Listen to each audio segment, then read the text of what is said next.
Kami awali dengan pembebasan 3 sandera lagi oleh Hamas sebagai bagian dari kesepakatan gencatan senjata dengan Israel. Salah satunya adalah warga negara Amerika yang telah berkumpul kembali bersama keluarganya setelah ditawan selama 497 hari. Warga Israel menyambut dibebaskannya 3 sandera yang ditahan kelompok militan Hamas di Gaza. Salah satunya adalah warga negara Amerika, Sagi Dekalhein, yang berusia 36 tahun. Sagi berkumpul kembali bersama istrinya yang melahirkan putri ketiganya pada saat ia disandra. Di Tel Aviv, para keluarga menyambut pembebasan ini sekaligus menyampaikan keprihatinan akan 70 orang yang masih disandra. Para keluarga sandra mendesak Perdana Menteri Israel Benyamin Netanyahu untuk maju ke fase kedua gencatan senjata dan membawa pulang semua sandra. Di Gaza dan tepi barat, para keluarga berkumpul menyambut 369 warga Palestina yang dibebaskan dari tahanan Israel sebagai pertukaran dengan 3 sandra yang dibebaskan Hamas. Salah satu sandra berusia 21 tahun mengatakan ia kehilangan salah satu kakinya saat ditahan dan terharu melihat Gaza untuk pertama kalinya setelah dibebaskan. Sementara itu, Menteri Luar Negeri Amerika Marco Rubio tiba di Tel Aviv dan bertemu Perdana Menteri Netanyahu di tengah desakan pada Israel dan Hamas untuk beralih ke fase kedua gencatan senjata. Saudara, sejumlah perjanjian terkait energi dan pertahanan disepakati India dan Amerika Serikat saat Perdana Menteri Narendra Modi bertemu Presiden Donald Trump di Gedung Putih.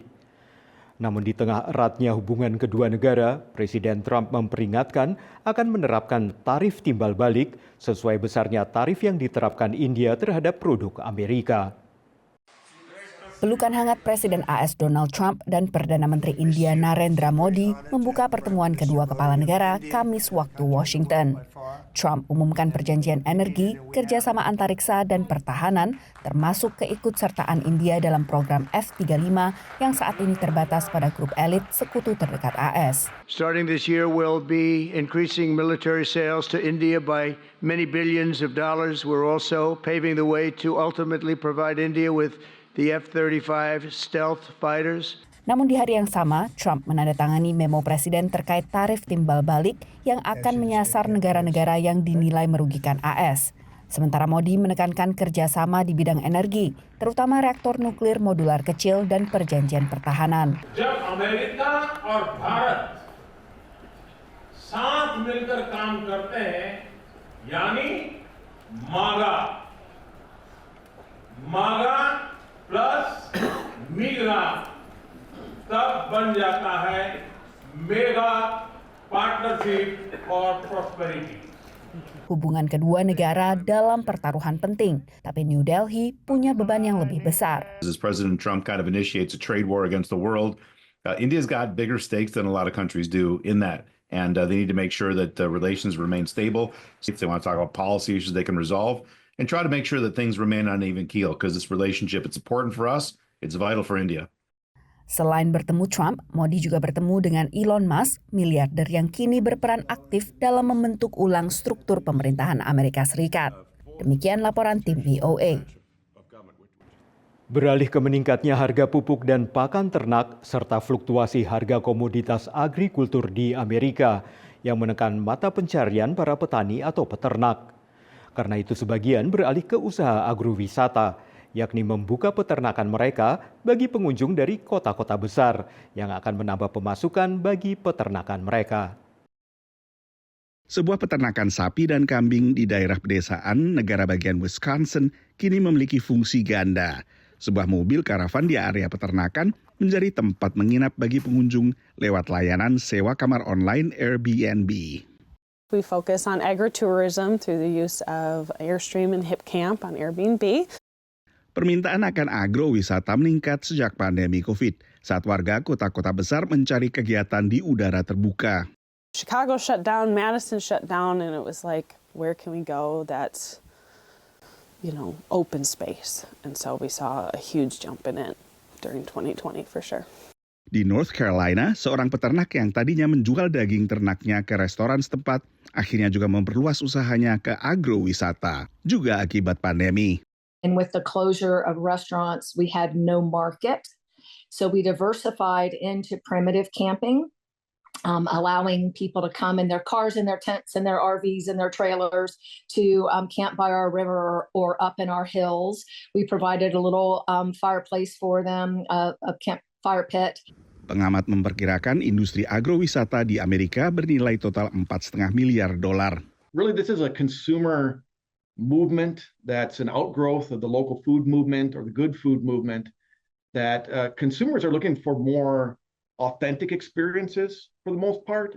Menurut konsultan data AirDNA, jumlah penginapan di peternakan meningkat 77% dalam 5 tahun. Demikian laporan tim VOA.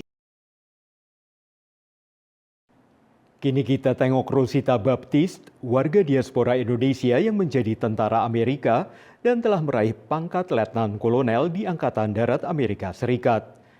Rosita mengisahkan berbagai pengalamannya, termasuk yang traumatis, seperti hampir terkena peluru saat ia sedang bertugas. Saya tuh sempat ke titik 70% PTSD-nya, jadi sudah parah. Mengalami PTSD, Post Traumatic Stress Disorder, atau kondisi kesehatan mental yang muncul setelah mengalami atau menyaksikan kejadian traumatis adalah pengalaman membekas bagi Letnan Kolonel Rosita Arwan Orchid Baptiste.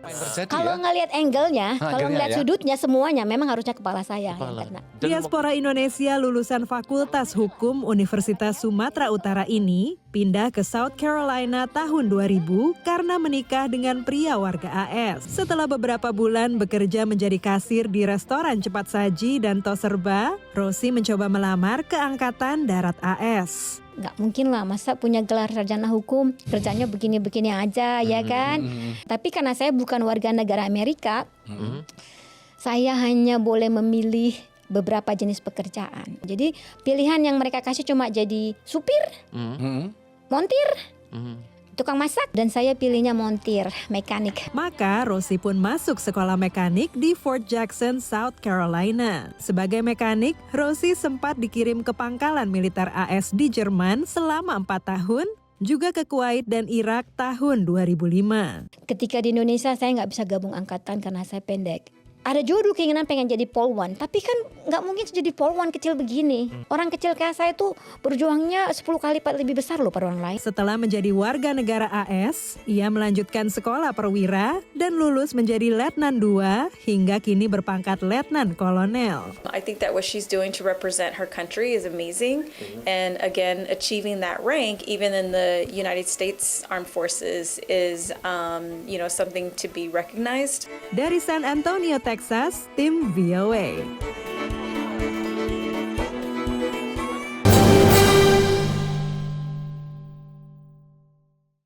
Menyajikan berita seputar Nusantara, dari politik, kriminal, hingga budaya. TNI Angkatan Laut terus berupaya membongkar pagar laut yang berada terhadap seorang anak berusia 14 tahun. Mengadakan pertemuan dengan utusan khusus Presiden bidang. Wahai manusia. Saksikan Beranda Nusantara Senin sampai Sabtu pukul 11 WITA hanya di Jawa Pos TV Bali. Ikuti berita terkini dari Amerika Serikat dan dapatkan informasi terbaru tentang kejadian yang sedang hangat dibicarakan. Nat akhirnya tak menyertakan larangan turun. Sebagian imigran tak bersurat berhasil mendapatkan legalitas. Tapi bagaimana dengan sapi laut? Ada setidaknya 3 isu utama yang mereka suarakan. Pertama, saksikan update terkini Senin sampai Jumat pukul 4 sore waktu Indonesia Tengah hanya di Jawa Pos TV Bali.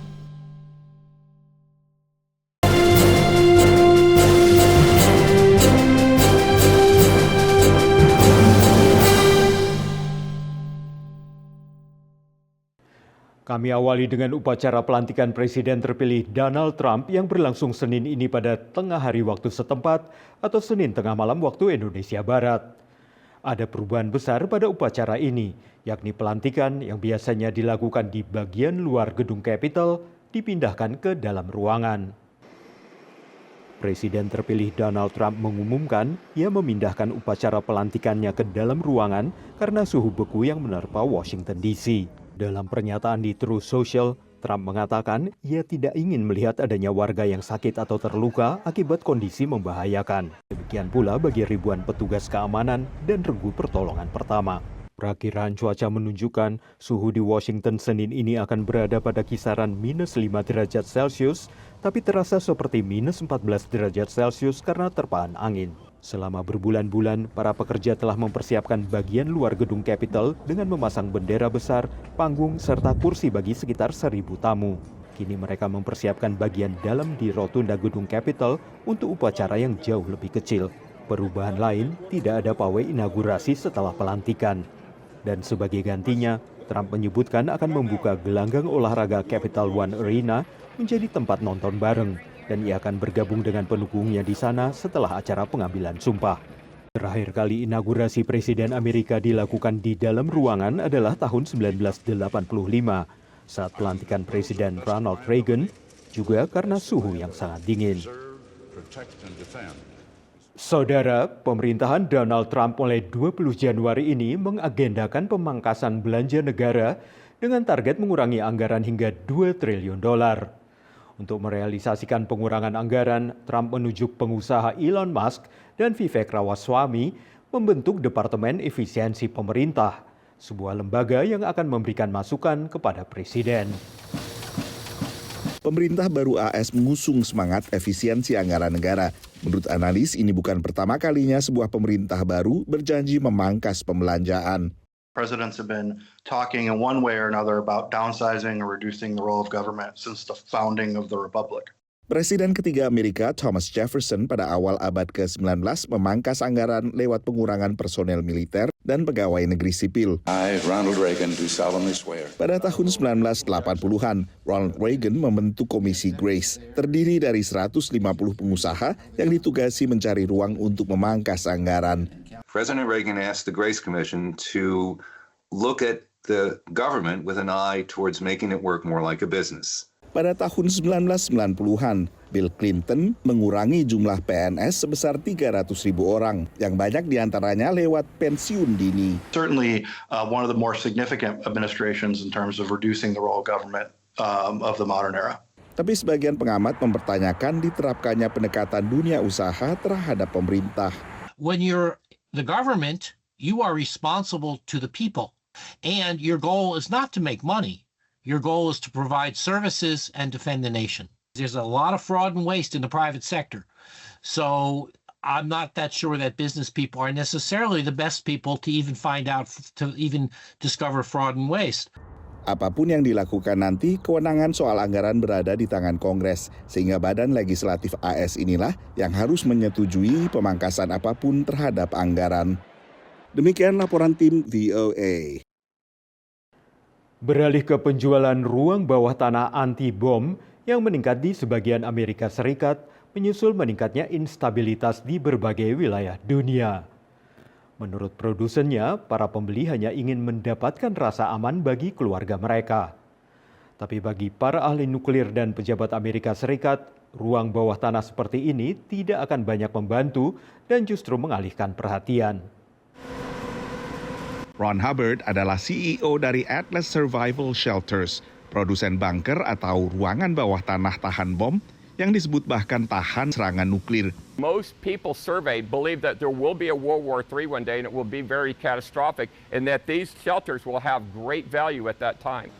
Menurutnya penjualan bunker tahan nuklir melonjak menyusul pandemi COVID, perang Rusia dengan Ukraina, serta perang Israel-Hamas di Gaza. People are uneasy and they want a safe place to put their family and they have this attitude that it's better to have it and not need it than to need it and not have it. Menurut ahli nuklir dari Lawrence Livermore National Laboratory, tak perlu ruang bawah tanah khusus untuk berlindung bila pusat ledakan cukup jauh. Doesn't have to be fancy. Almost any non-residential building in the U.S. is going to work. Think about your supermarket. Think about all the shelves of stuff. That's protection. Laku kerasnya bunker anti serangan nuklir membuat cemas pejabat dan ahli bencana karena bukan hanya tak efektif tapi mengalihkan perhatian dari akar permasalahan, yaitu non-proliferasi senjata nuklir. Underground bunkers, if we ever get to a point where there's all-out nuclear war, aren't going to protect people. And instead, we ought to be investing our resources and our energy trying to talk about a freeze initially, and then finding ways to engage countries that possess nuclear weapons. Menurut perkiraan Blue Wave Consulting, penjualan bunker anti nuklir dan tempat berlindung lain di Amerika Serikat bakal meningkat sekitar 28% pada tahun 2030. Demikian laporan tim VOA. Kini kita tengok toko bahan makanan dan restoran di kota Metuchen, New Jersey yang menjual berbagai produk dan masakan Indonesia. Walau baru 2 tahun berdiri, Ditas Market yang dikelola oleh sebuah keluarga asal Manado ini setiap tahun berhasil memperoleh penghargaan bisnis terbaik dari organisasi Kadin setempat.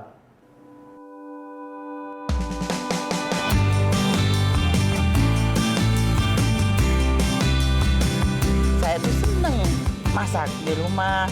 Di rumah kalau saya lagi itu saya jualan dari rumah. Open order di Facebook itu saya masukin makanan saya. Dari rumah mungkin suami tuh sempat kerja juga di company. Saya pikir, ngapain, dengan kita punya talenta, suami lihat, oke, kalau gitu buka aja usaha. Yang kita pakai sendiri, kalau kita jual kita pakai plastik yang depan. Jadi membuat tempenya tuh fresh langsung di sini. Dan ini keluarga semua. Iya. Nah, sebenarnya punya restoran di Jakarta, boleh cerita sedikit. Masak di sana dengan masak di sini, perbedaannya apa yang paling dirasakan? Cabai rawit. Oh, beda cabenya? Beda, bukan beda ya. Jadi kita di sini yang harus di bawah, level bawah. Oh, ya kalau di sana aslinya pedas ya? Ya, kalau sana ciri khas masakan Manado itu pasti pedas. Semua serba cabai ya. Tapi kalau di sini kita harus pakai sweet bell pepper supaya balance. Actually, my wife loves the eggplant. Typically, we don't eat eggplant like this, and we don't have a lot of spicy food. I like spicy. Some of it's very spicy for me. It's too spicy. But generally, they're all very good. I don't eat a lot of beef. The beef is very good. And I like the chicken. Lemongrass chicken is my favorite. Wah, luar biasa. Baru buka 2 tahun. Ya, ini kita langsung juga dapat penghargaan setiap tahunnya. Kita dapat bangga ini. Asik ya, kita udah ngeliat bisnis diaspora Indonesia ada di Metuchen, New Jersey ini. Udah makan juga makanan Indonesianya yang enak banget. Kalau gitu sekarang saatnya saya pamit. Irfan Isan, Nur Hadi Sucahyo, dan juga Taris Sirjiman. Sampai ketemu lagi. Bye-bye.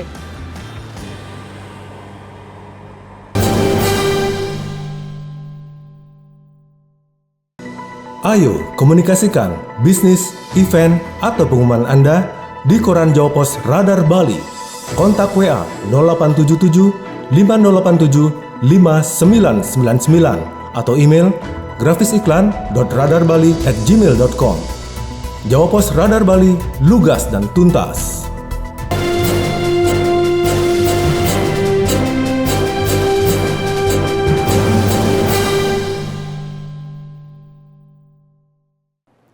Kami awali dengan badai salju yang menerpa bagian tengah Amerika dan sedang bergerak ke arah pantai timur dan diperkirakan akan melanda wilayah ibu kota Washington DC dengan ketinggian salju lebih dari 20 cm. Badai salju raksasa mengarah ke wilayah timur Amerika Serikat dengan membawa salju tebal, hujan es dan suhu beku dan akan berdampak pada sekitar 60 juta warga yang tinggal di wilayah ini. Pihak berwenang telah mengeluarkan peringatan badai salju kepada warga mulai dari negara bagian Kansas di wilayah tengah hingga Virginia di pantai timur Amerika.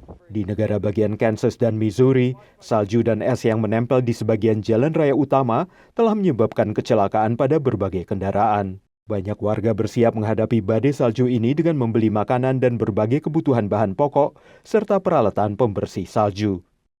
Perakiraan cuaca menunjukkan badai salju di Washington DC pada Minggu malam hingga Senin ini bisa terakumulasi hingga 20 cm lebih, yang berarti adalah salah satu badai salju terbesar yang melanda wilayah ibu kota Amerika selama 3 tahun terakhir. Saudara, gejolak di Timur Tengah masih akan menjadi pekerjaan rumah bagi pemerintahan Donald Trump mendatang, dan Trump telah menunjuk utusan khusus serta penasihat senior untuk urusan Timur Tengah. Siapa saja tokoh yang dicalonkan itu? Kita ikuti laporan berikut. Perang Israel-Hamas, penderitaan warga sipil Palestina, gejolak di Lebanon, serta runtuhnya rezim Assad di Suriah. Timur Tengah terus menjadi kawasan yang mendapat perhatian dunia. Jelang kembalinya Donald Trump ke Gedung Putih, Dia memilih teman lama Stephen Witkoff sebagai utusan khusus barunya untuk Timur Tengah. Investor real estate New York itu berkampanye secara teratur untuk kampanye Trump. Hubungan dekat tersebut akan membantu Witkoff di Timur Tengah, kata analis.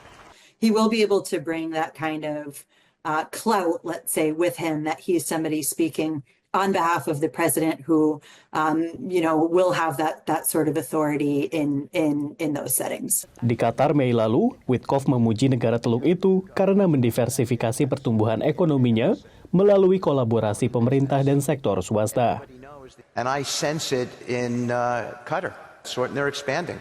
Tourism is up. The hotels here are magnificent. Who wouldn't come back to this region? Para ahli mencatat, Witkoff mungkin harus melakukan divestasi dari beberapa kesepakatan real estate dengan negara-negara Teluk untuk mematuhi undang-undang AS terkait konflik kepentingan. It's absolutely something that is a great concern as we see some of these particularly business community figures in roles where they could both personally enrich themselves. Satu lagi yang ditunjuk Trump adalah Masad Bulos. Dia akan menjabat sebagai penasihat senior Trump untuk urusan Arab dan Timur Tengah. Dia adalah besan Trump dari pernikahan anaknya dengan putri presiden terpilih Tiffany. Pengusaha Lebanon Amerika itu berkampanye untuk pemilihan kembali Trump, memobilisasi pemilih Arab Amerika di negara bagian penentu Michigan. Dia lahir dari keluarga minoritas Kristen di desa Faraka, Lebanon Utara, di mana ayahnya menjabat sebagai wali kota. Oktober lalu, Bolos mengatakan konflik di wilayah itu telah menghalanginya kembali ke Lebanon. I haven't been back to my own native country, my home country, for many years because of this situation. I would love to go back. I would love for my own children to go back to Lebanon. Dari Washington DC, demikian laporan tim VOA. Beralih ke bis sekolah berwarna kuning yang menjadi ciri khas kegiatan bersekolah di Amerika Serikat. Meski menurut Departemen Transportasi Amerika, hanya 28% murid sekolah yang menggunakan bis sekolah, turun dibanding tahun sebelumnya. Banyak orang tua murid akhirnya mencari alternatif yang aman dan ekonomis, termasuk merintis taksi online khusus untuk anak sekolah. Camille dan Ismail El Amin adalah pasangan orang tua di Chicago, negara bagian Illinois. Secara rutin mereka menjadi sopir layanan berbasis aplikasi ponsel bernama Piggyback. So Piggyback is really more than just the modern day carpool. We sort of call it the complete carpool solution. Every year, parents are going to be faced with, okay, school's about to start. This sports program is about to start. This art program is about to start. And there's a scramble of logistics. How are we going to get there? Which parent is going to be able to take them? Do we have to lean on grandma? Piggyback menghubungkan para orang tua yang putra-putrinya satu sekolah. Para orang tua bergiliran melakukan antarjemput berdasarkan sistem kredit. We leave our house around 7:15. We pick up one of our neighbors who also goes to school with my oldest daughter. We drop off my two kids who are in kindergarten and fourth grade at one school. We then keep going north about another 45 minutes to my oldest daughter's school. Di pinggiran kota Detroit, negara bagian Michigan, ada layanan taksi online khusus sekolah bernama Hop Skip Drive. Hop Skip Drive is the company. I am a care driver. Most times it's afternoon, like 2:30, 3 o'clock dismissals, and you go to their local school, get them home. Berbeda dari Piggyback, supir adalah supir profesional yang telah menjalani seleksi. These children deserve a ride to school, a ride home that's safe. Selain pemeriksaan latar belakang, supir Hop Skip Drive juga harus memiliki kualifikasi tambahan terkait perawatan atau pendidikan anak. Demikian laporan tim VOA. I'll see you next time. Saudara, mayoritas lansia di atas 65 tahun di Amerika Serikat hidup terpisah dari anak dan keluarga mereka. Dan hanya sekitar 15 hingga 20% lansia Amerika yang tinggal bersama anak mereka. Bagaimana dengan lansia warga diaspora Indonesia yang punya latar belakang budaya dan kebiasaan berbeda? Kita ikuti laporan berikut. Ini kan bagus kalau ditendang untuk telepon.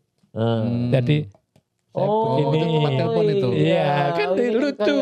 Usianya sudah 81 tahun, tapi Indradi Partowardoyo masih aktif melakukan kegiatan pertukangan di basement rumah anaknya di Silver Spring, Maryland. Indradi yang lahir di Muntilan dan menetap di Solo, pindah ke Amerika tahun 1971. Saya tuh sebetulnya pergi ke Amerika melamar pekerjaan. Jadi saya dengar kabar kedutaan besar di Washington DC sama konsulat New York sama konsul di Los Angeles baru mencari pegawai. Setelah pensiun, Indradi menekuni hobi masa kecil, membuat berbagai barang dari kayu dengan peralatan yang dibeli secara mencicil saat masih bekerja. Walau memiliki penghasilan dari hobinya dan tunjangan pensiun dari pemerintah, Indradi merasa beruntung karena dapat tinggal di rumah salah satu putrinya. Hanya 15 hingga 20% lansia di Amerika tinggal bersama anaknya, walaupun jumlah ini semakin bertambah. Ira Puspita, diaspora Indonesia di Alexandria, Virginia, memilih merawat ibu mertua di rumahnya setelah pandemi hingga meninggal dunia. Tantangannya itu sebenarnya kalau kita nggak ada pengetahuan, kita nggak banyak join community atau berbicara dengan teman yang punya pengalaman yang sama merawat orang tua, itu sangat berat karena ada stres ya. Menjadi lansia di Amerika memiliki tantangan tersendiri. Namun memiliki anak yang mau membuka pintu rumahnya bagi orang tua mereka, menurut Indradi adalah hasil dari nilai kekeluargaan yang ditanam kepada anak-anaknya sejak kecil. Dari Silver Spring, Maryland, tim VOA.